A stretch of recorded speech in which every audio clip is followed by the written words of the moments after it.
Се ценкав на Тајланд и еве колку пари потрошив на се што купив.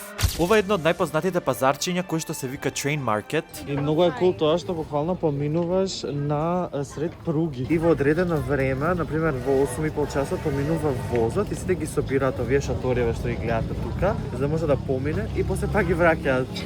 Тука можеш да најдеш храна, сувенири, облека и ред други работи и тоа за многу ефтино. На пример, овие 10 привезоци со слончиња ги земав за 100 денари, а овие магнети за 80. Потоа направивме една кратка пауза со ладно кафе од 92 денари. Видете колку сладко е ова со рачка дури. Ајде да го пробаме.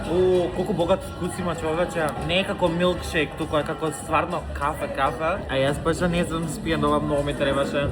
Следна дестинација ни беше Floating Market. Ова е исто така пазарче, но на вода, каде што плаќаш 85 денари и си добиваш цела тура. Сестра, види колкава змија. Ау, леле, види како и влезе меѓу нозе. Морам да кажам дека имаше многу интересни атракции. Power Ranger. Сега не повлече сега, за да сега нешто обавезно, ќе купиме нешто. Ми се јадеше нешто благо, па си земав манго стики рајс и искрено ова беше малку поскапа затоа што беше 200 денари. Луѓе, колку е само сочно. Ке падна. Воу. Ова е некој сладолед со кокос и има ориз во боја.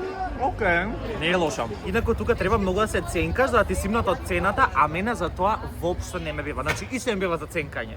И еве ме мене после 5 минути од кога кажав дека не знам да се ценкам. Ова беше 150, јас си ценкав и ми го дадоа за 100. Гледаш си, научив како да се ценкам, Алал, нека ми многу сум горд на себе. Ми стана интересно, па продолжив да се ценкам. А леле, дечки, пак се исценкав. Ова, инако беше 350, го намалив дури на 200. Замисли, 150, зашто ви? Браво! Знаеш ли колку сум горд јас на себе? И денот го завршив со сладолед од мача од 13 денари. Многу е вкусно и многу добро изгледа. А ти што мислиш, дали е многу скапо? Чао!